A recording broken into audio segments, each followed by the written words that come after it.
O Senhor esteja convosco. Proclamação do Evangelho de Jesus Cristo, segundo Mateus.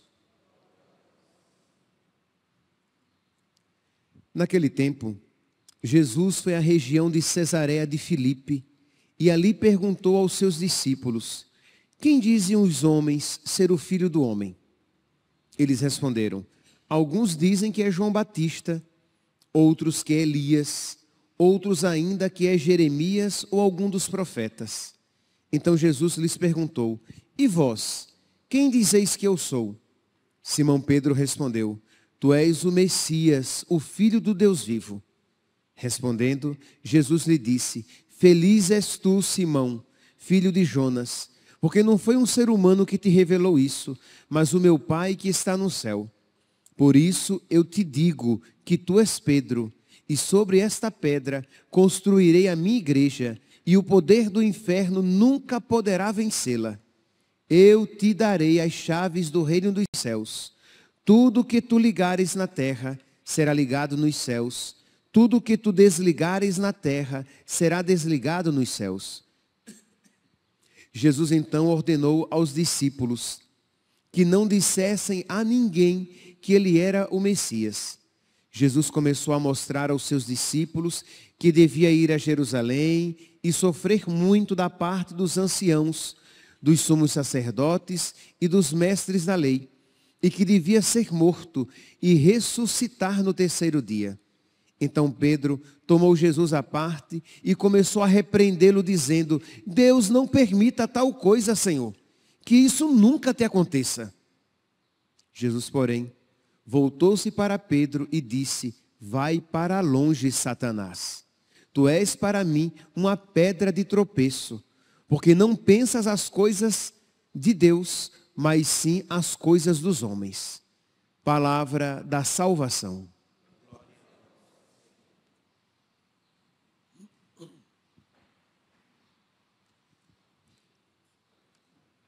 Caríssimos irmãos e irmãs, hoje celebrando a missa votiva em honra ao Divino Espírito Santo e, claro, podemos suplicar todos os dons que nos auxiliem na nossa santificação. Mas tenho em particular nesta missa a súplica do dom do conselho. Pedir a Deus o dom do conselho. E, a partir disso, desenvolver a homilia de hoje. A primeira leitura, retirada, é uma continuação, né? Continuamos aqui no livro dos Números. Nós vemos que ouvíamos antes de ontem que Míriam, a irmã de Moisés e Arão, nós podemos ver aqui que ela era uma má influência sobre os seus irmãos, particularmente sobre Arão. Diz aqui, hoje é quinta, na terça-feira nós ouvíamos que ela influenciou o seu irmão Arão e ambos foram a Moisés reclamar. Deus fala apenas por meio de você, por acaso? Deus não fala também por meio de nós? E aí Deus viu aquele pecado e Deus mandou uma lepra sobre Míriam. Mas eu comentava, mas foram os dois, foram Míriam e Arão reclamar a Moisés a atitude dele, a liderança dele. Mas Deus viu que aquilo procedia de Míriam. E Deus mandou a lepra sobre Míriam. Moisés bondosamente intercede por Míriam. Ela fica 7 dias afastada do acampamento. E enquanto ela estava fora do acampamento, o acampamento não pôde prosseguir. Teve que esperar. E nós comentávamos, né, dizendo que Míriam foi uma má influência para Arão e Míriam ainda atrasou todo o acampamento. Isto é, uma pessoa que não progride na virtude ou até que progride no pecado, ela se torna um atraso não apenas para si, mas para aqueles com quem ela convive. Então ela, na sua má influência sobre Arão. Hoje, nós vemos aqui Arão já está mais piedoso.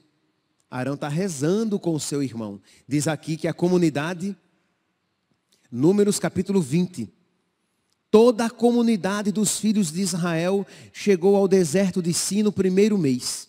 E o povo permaneceu em Cádiz. Ali morreu Míriam. E ali mesmo foi sepultada. Como não havia água para o povo, este juntou-se contra Moisés e Arão. E levantando-se em motim disseram, uma nova confusão. Eita, povo difícil, né? Reclamando, não é muito diferente da gente não, né? Reclamando de Deus novamente.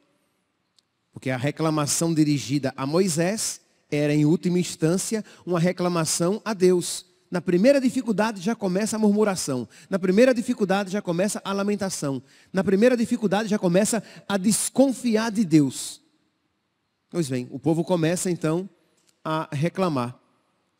Como não havia água para o povo, juntou-se e levantando-se em motim disseram, antes tivéssemos morrido, quando morreram nossos irmãos diante do Senhor. Para que trouxeste a comunidade do Senhor a este deserto, a fim de que morrêssemos nós e nossos animais? Por que nos fizeste sair do Egito? Lá eles sofriam, lá eles eram escravos, lá eles eram maltratados, mas agora estão ousando dizer que lá era melhor lá permanecer. E nos trouxeste a este lugar detestável, a este lugar horrível. Meus irmãos, quando eu enfatizo, né, essas palavras feias, duras do povo, eu estou querendo de alguma maneira despertar nos nossos corações a consciência de que às vezes, de uma maneira mais velada, este mesmo sentimento está presente. Reclamamos de Deus, nos esquecemos das graças de Deus. Sim, é real, é concreta a situação difícil pela qual você está passando. Mas ela não é a única realidade. Mas se você se esquece do cuidado de Deus, da providência de Deus, no passado de uma maneira tão clara, vai incapacitar você de crer na providência de Deus no presente, mesmo que você não esteja vendo. Mas Deus é bom. Deus sempre foi bom na minha vida.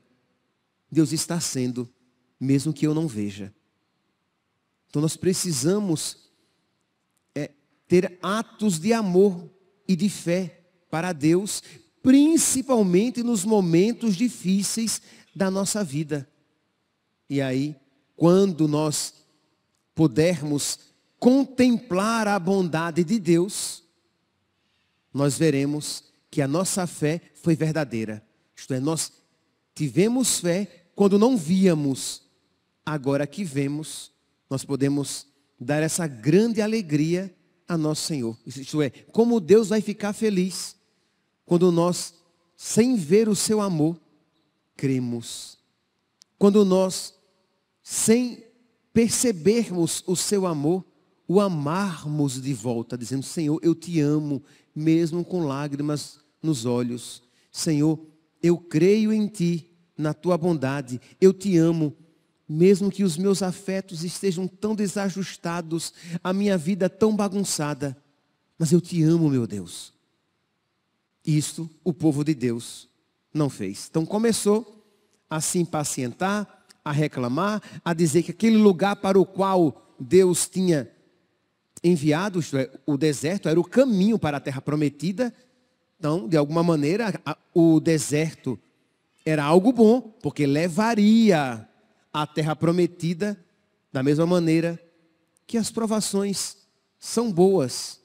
porque nos purificam, vão tirando a sujeira da nossa alma para que nós possamos contemplar Deus face a face, para que nós possamos amar Deus com mais perfeição.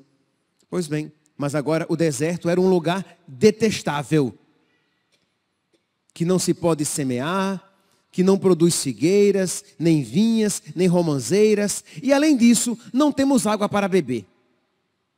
Deixando a comunidade, Moisés e Arão foram até a entrada da tenda da reunião e prostraram-se com a face em terra.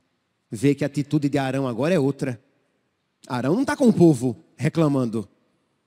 Arão está com Moisés. Mas no passado, Arão estava com Míriam e o povo, reclamando da maneira de Moisés guiar o povo de Deus. Então, percebe aqui aquela preocupação que os nossos pais sempre tiveram, né? Das nossas companhias, porque podem nos influenciar.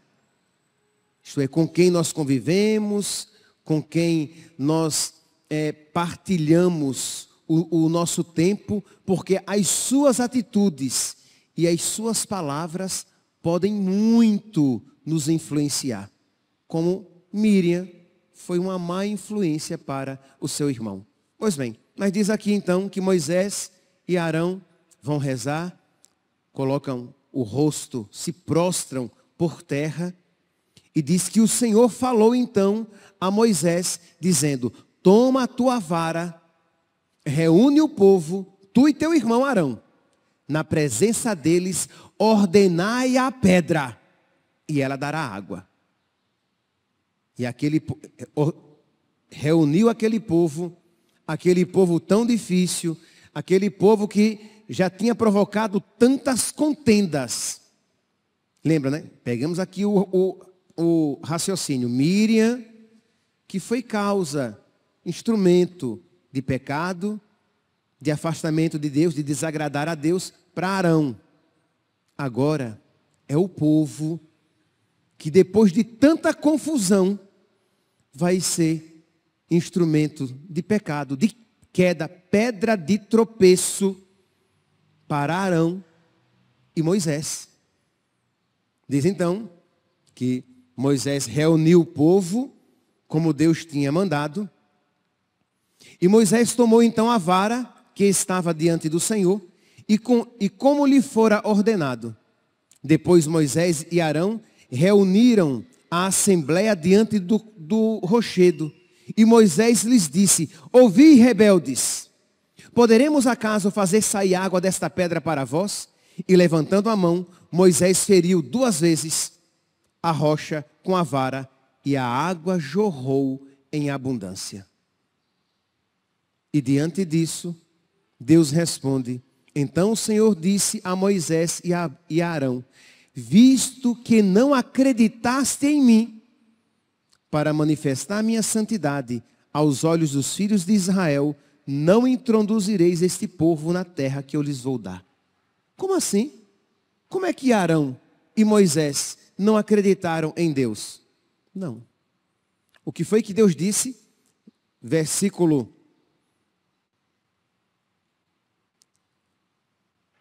7.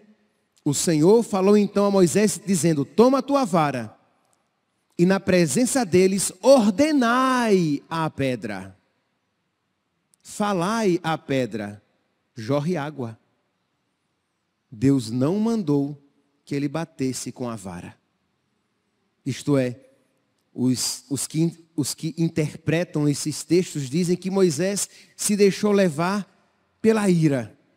Moisés também estava agitado, também estava irado com toda aquela confusão e não fez o que Deus lhe tinha mandado. Ele quis que a pedra, desse água de alguma maneira à força. E na pancada, ele quis que as coisas acontecessem. E Deus disse: Deus que vê o coração, não tiveste fé na minha palavra. Imagine aqui, meus santos, e por causa disso, Moisés não entrou na terra prometida. Lembra que ninguém dessa geração entrou na terra prometida. Todos morreram no deserto. Os seus filhos é que entraram. Mas esta geração não entrou na terra prometida. Inclusive, Moisés e Arão. Eles não entraram. Porque aquele povo foi também causa de pecado, foi pedra de tropeço para eles. Percebe aqui, meus irmãos, a responsabilidade nossa. Será que eu também não tenho sido pedra de tropeço para alguém? Será que as minhas atitudes, o meu exemplo, os meus conselhos não estão sendo pedra de tropeço para alguém? No evangelho de hoje, nós vemos Pedro que se coloca numa situação de ser pedra de tropeço para o Filho de Deus.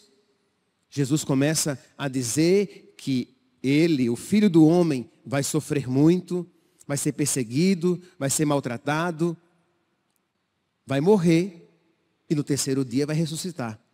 Quando Pedro ouve isso, Pedro diz: não, Senhor, que isso não te aconteça. Que história é essa?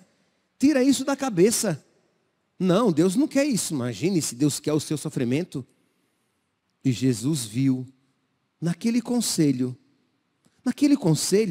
dado com boas intenções até, mas aquilo não vinha de Deus. Jesus olhou para Pedro e disse: afasta-te, Satanás. Tu pensas como os homens e não como Deus.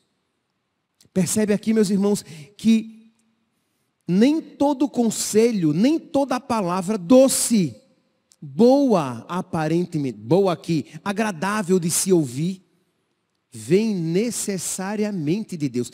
Pedro estava sendo pedra de tropeço. Tinha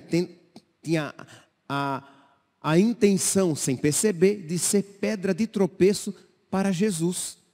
E Jesus diz: tu és para mim uma pedra de tropeço. Isto é, nem todo conselho agradável de se ouvir vem de Deus. Nem toda palavra agradável de se ouvir vem de Deus. Pedir o dom do conselho é pedir ao mesmo tempo do discernimento. Porque tanto o conselho que eu dou, como o discernimento para saber se aquilo que eu quero dizer vem de Deus. Como o discernimento de quem ouve aquele conselho para dizer: isso é de Deus? A serpente chegou para Eva e disse: come do fruto. Quando você comer do fruto, sereis como deuses, conhecedores do bem e do mal. A serpente foi muito agradável. Ela não chegou gritando. Ela disse: vai ser muito bom quando você fizer isso. Mas Deus disse que se nós comermos, nós morreremos. Não, que história é essa? Vai morrer não. Muito pelo contrário. Vai ter uma vida tão grande, uma felicidade tão grande, uma sabedoria tão grande, que você vai ver o que é certo e o que é errado, o que é bom e o que é mal. Vai. Não foi um mau conselho que Jezabel deu a Acabe, quando Acabe, que queria a vinha de Nabote, voltou para casa triste, porque Nabote não queria vender a sua vinha, e Jezabel disse: não, manda fazer isso, isso e isso, e você vai conseguir a vinha. Isto é, os maus conselhos. A Sagrada Escritura tem várias passagens. O mau conselho que a mãe que Herodíades deu a Jezabel, pede a cabeça de João Batista. Isto é, está repleto de passagens em que maus conselhos são dados e que se tornam uma pedra de tropeço, uma causa de pecado. Mas também em que passagens em que bons conselhos foram dados e que foram caminho de salvação, caminho de crescimento no Senhor. Que nós hoje, meus irmãos, rezando esta missa em honra ao Divino Espírito Santo, supliquemos os seus dons. Mas de um modo particular hoje, peçamos para os pastores da igreja, para os padres, para os bispos, para o Papa, o dom do conselho. Esta sabedoria de perceber o que agrada a Deus, o que é para a maior glória de Deus, o que será para o benefício espiritual do povo de Deus, para que saiba aconselhar. Peçamos esses dons para os pais e mães, para os professores, para os catequistas, para todos aqueles que têm autoridade. Para todos aqueles que têm, inclusive aqueles que têm autoridade na sociedade, autoridade civil, para que tenham o dom do conselho, para que tenham o discernimento de saber o que é o melhor, o que é o certo, e que tenham a força para que não apenas saibam, mas para que tenham a força de agir segundo o seu discernimento. Nós rezávamos na oração coleta, né? Inspirai, ó Deus, as nossas ações e ajudai-nos a realizá-las, para que em vós comece e termine tudo aquilo que fizermos. Peçamos isso, meus irmãos, hoje, para nós e por todos aqueles que trazemos no nosso coração. Louvado seja nosso Senhor Jesus Cristo, para sempre seja louvado.